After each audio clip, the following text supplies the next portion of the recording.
Hello and welcome to the second of the lectures in this week under the course titled Approximate Reasoning Using Fuzzy Set Theory, a course offered over the NPTEL platform.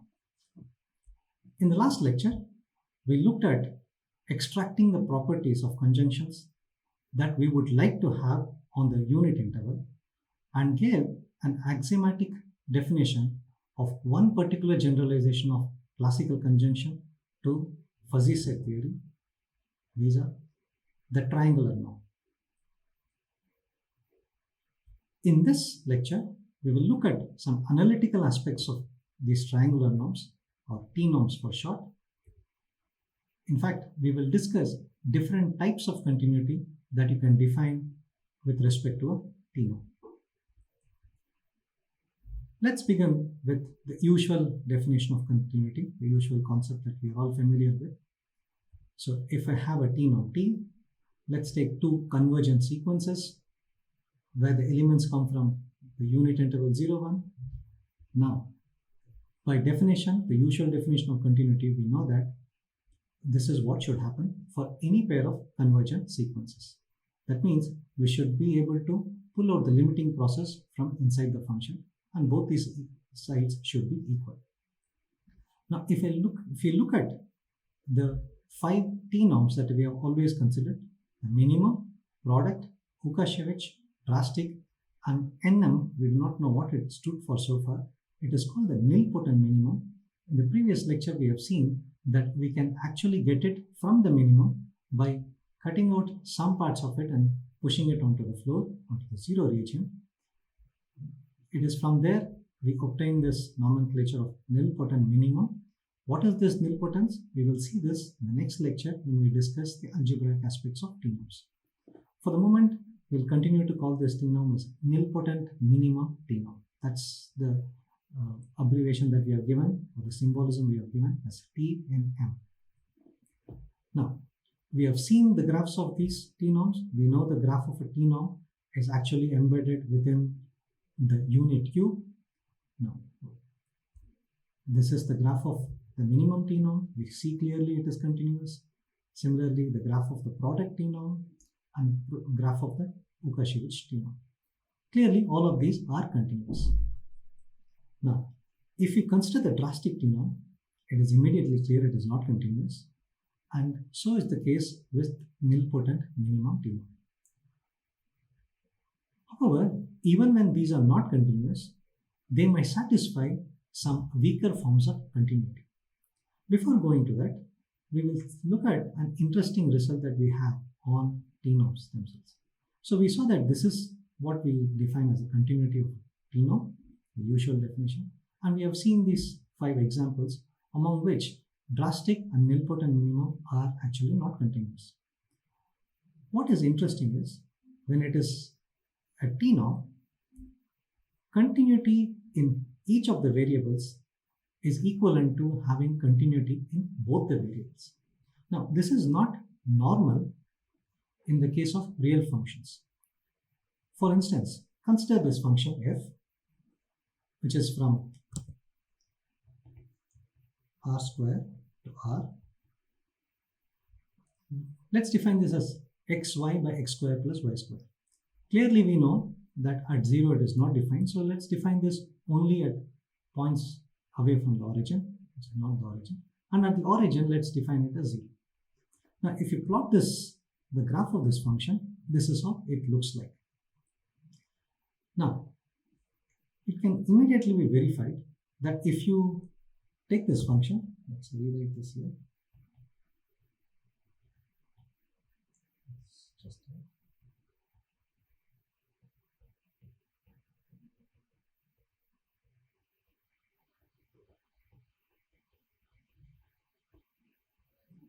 consider. Now, we see that if you want to travel along the line y is equal to k, that means if you want to travel along the x-axis, parallel to the x-axis, we see that if you substitute this is essentially xk by x square plus k square. And clearly at 0, it is 0, and this function is continuous. Similarly, if you take x is equal to L, that means if you want to travel parallel to the y-axis, we see that f of L comma y will turn out to be Ly by L square by y square. So that means individually, if you travel along a direction parallel to x-axis or y-axis, this function is continuous. Now, why do we say it is not continuous in both the variables? Now, essentially, on R square, the origin here, this is the y is equal to k line. So if you travel like this, it is continuous. It is x is equal to L line. If you travel along these directions, it is continuous. But now, let's travel along a different direction. That means along the line y is equal to x. Now, if you travel along the line y is equal to x, what you will see is f of xy is x into x by x square plus x square, which is x square by 2x square. Now, if x is only tending to 0, not really 0, tending to but not equal to 0, then we actually can cancel this and say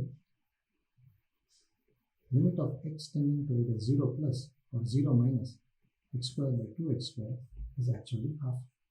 But as x becomes 0, then it is f of 0, 0, because y is equal to x, then we want the value 0.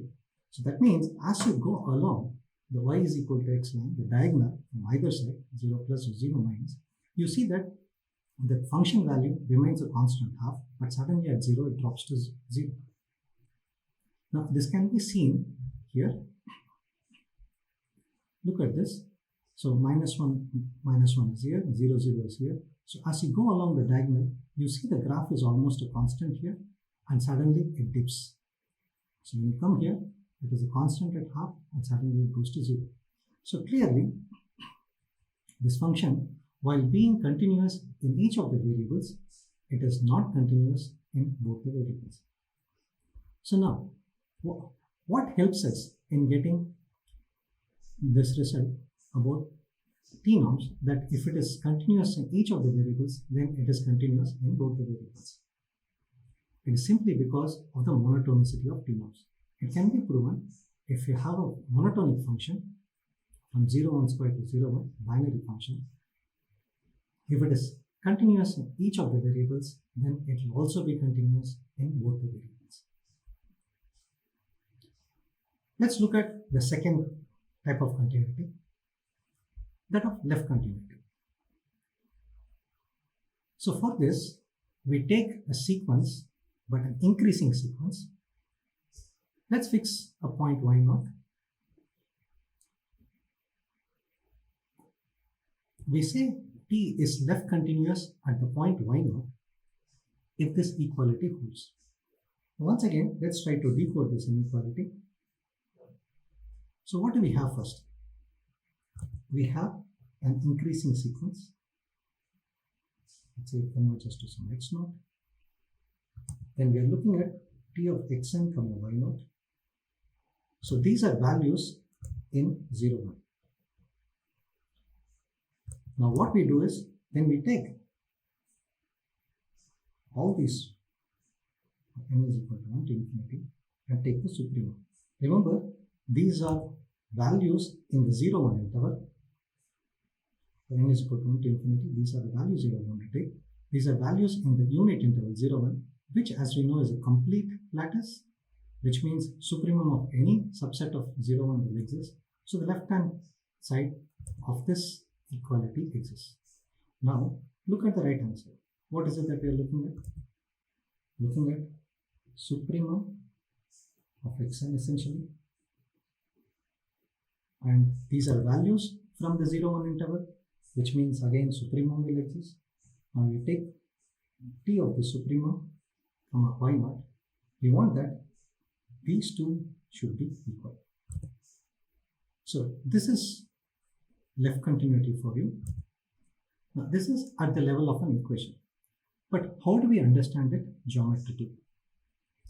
For that, let's take the same set of 5 t-norms, we can see that 4 of these t-norms are left continuous. Clearly, every continuous t-norm is also left continuous. But now, the nilpotent minimum, which was not a continuous t-norm, now has suddenly become left continuous. Whereas drastic still continues to be non-left continuous. Look at this. This is the graph of the nilpotent minimum. And we see here that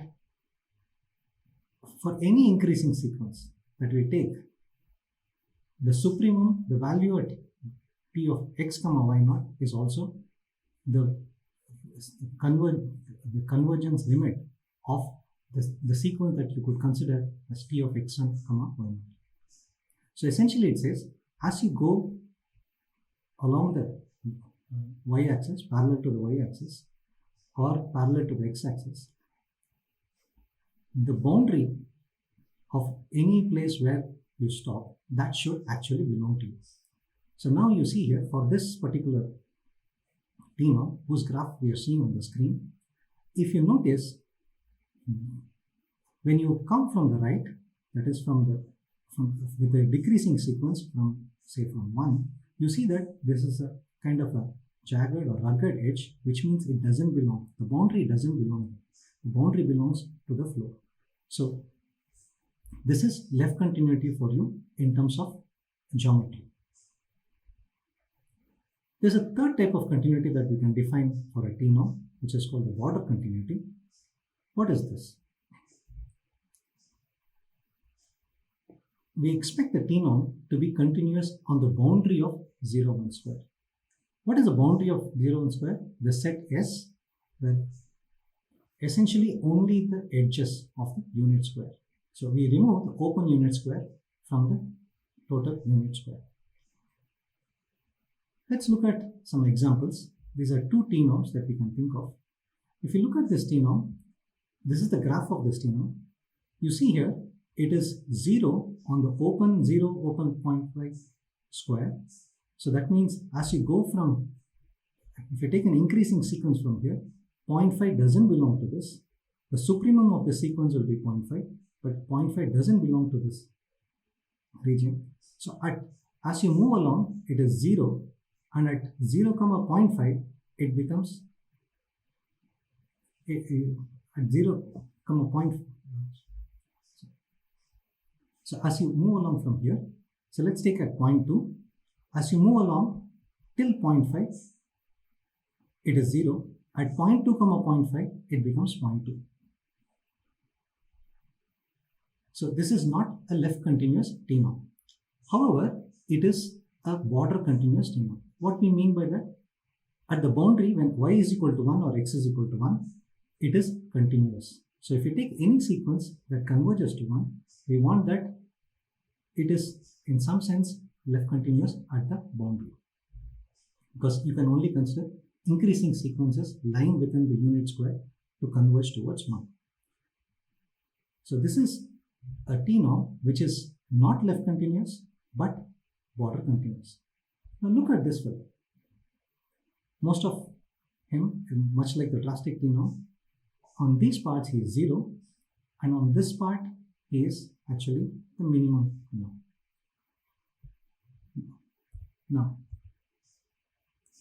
if you, it is once again clear, if you take x to be 0.2 and travel along a sequence that goes towards 1, you see that 0.2, t of 0.2, 1 minus, if you were to write it like this, t of 0.2, 1 minus, then we see that it is 0, whereas at 1, obviously, t of 0.2, 1 has to be 0.2 because we know that 1 is the identity. So clearly, it is not left continuous at 1, and this is the concept that we talk of as the border continuity. So this is a t-norm which is neither left continuous nor border continuous. Finally, let's look at one other type of continuity, which is of course discussed normally for real valued functions also, that of Lipschitz continuity. How do we define Lipschitz continuity in the case of a t-norm? This is how we define it. Let's take 4 points, x1, x2, y1, y2 from unit interval 0, 1, and k, which will become the Lipschitz constant. from anywhere between 0 and infinity. We say T is Lipschitz continuous, the T-norm T is Lipschitz continuous if mod Tx1y1 minus Tx2y2 is less than or equal to k times mod x1 minus x2 plus mod y1 minus y2. Now this is what we define as the Lipschitz continuity equation. So any T-norm, if it satisfies this inequality for a particular k, then we know that we call the T-norm Lipschitz continuous. Now, as is normal also in real analysis, any Lipschitz continuous function is also continuous, the way that we understand taking two sequences, convergent sequences, and interchanging the limits. However, in the case of real functions, we know that continuity does not imply Lipschitzianity. Now, is it going to be different in the case of T-norms? Well, why does this question arise? Because we have seen that in the case of continuity, in real valued functions, normal functions that you find in real analysis, that continuity in each of the variables need not necessarily mean continuity in both the variables. However, for T-norms, because they are monotonic in nature, it was the case. So now you suspect if continuity would always imply Lipschitzianity. Let's explore this in a little more detail. The first thing that you should notice, what could be the constant k? It can be easily seen that if t is k Lipschitz, then the constant k has to be greater than or equal to 1. This can be seen quite easily. Let's look at it. So the equation for Lipschitzianity is this.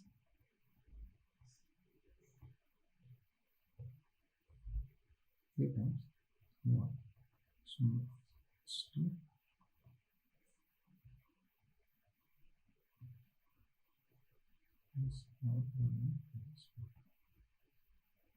Now, let's take x1 and x2 to be 1. Then what we know is, since 1 is identity for T-norm, what we have is, on the left hand side, we have mod y1 minus y2. This should be less than or equal to k times x1 minus x2 is 0 mod y1 minus y2. So, from here, it clearly shows that k has to be greater than or equal to 1. So that's the first thing that we see. The next question is every continuous T-norm also Lipschitz continuous? Well, let's look at this particular T-norm. How does it look like? It looks like this. So definitely it is a continuous T-norm. But let's explore its Lipschitzianity. To discuss its Lipschitzianity means to discuss this equation. Let's consider the point y1 is equal to root 2 by 2, and let this be also equal to y2 and x2.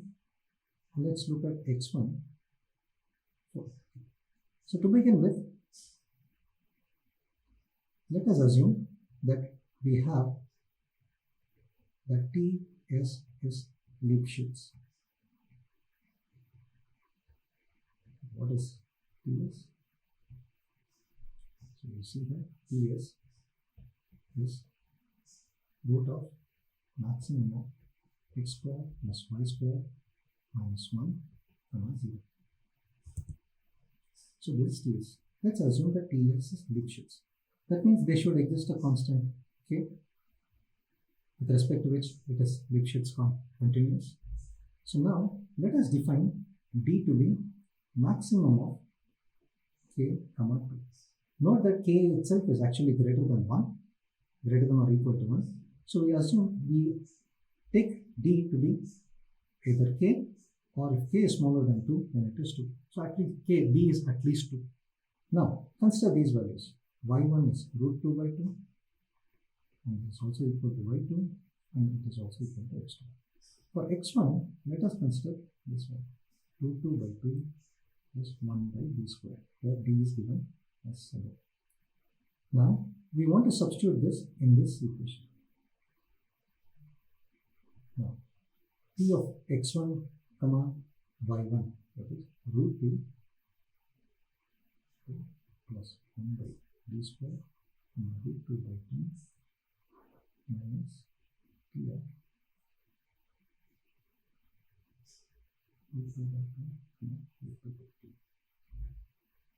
Now we know that if it is Lipschitz continuous, it should be less than or equal to k times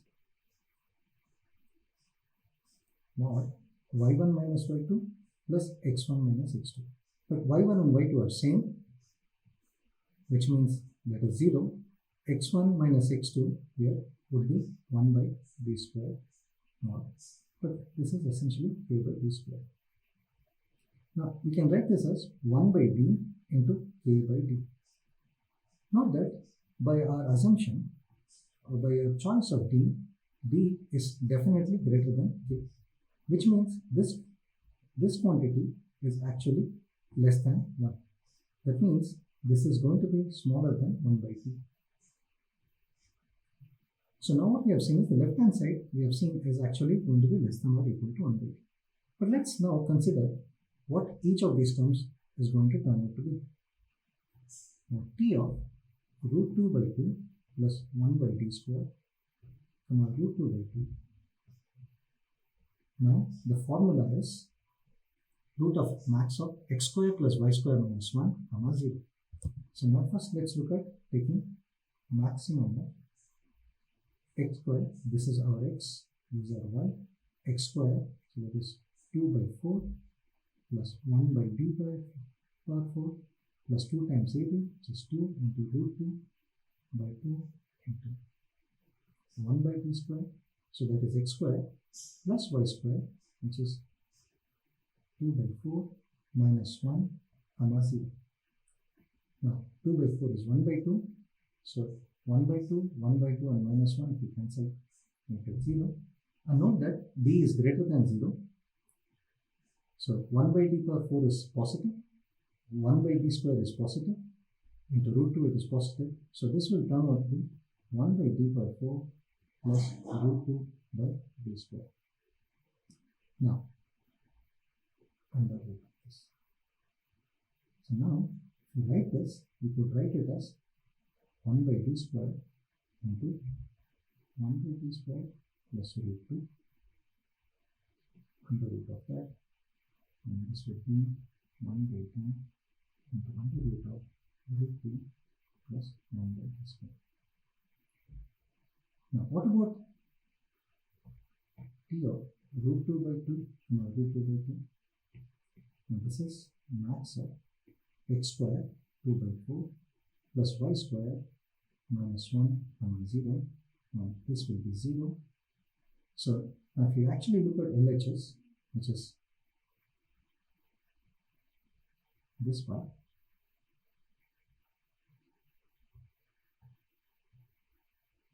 we know that this is 0 and this is the quantity that we are looking at. But we have shown that this quantity, if it were k Lipschitz, is less than or equal to 1 by 2. But now what is it that we have found out? That this quantity is actually equal to this quantity. Now 1 by d square is positive, root 2 is 1.414 if you take an approximation. So this is greater than 1. We know that if x is greater than 1, then root x is also greater than 1. So that means this is strictly greater than 1 by 2.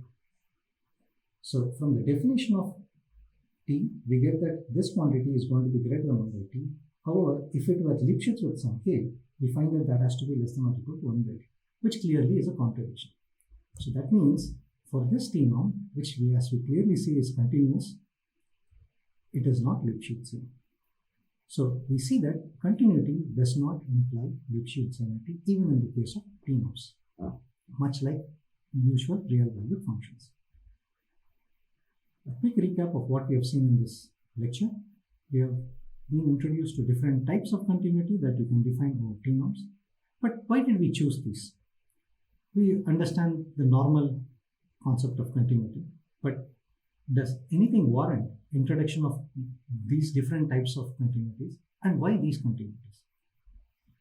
We will see that the left continuity of a t norm is very, very important to lead us to a very important latticeal structure called the residuated structure. The border continuity of a t norm helps us in obtaining the ordering property of An implication that you can obtain from the T-norm, which are termed as R implications. We will see this in the next week. And the Lipschitzianity of the T-norm is related to the convexity of generators of T-norms. Once again, we will see these moving forward. What next? We have seen the analytical aspects of a T-norm, essentially continuity and different types of continuity.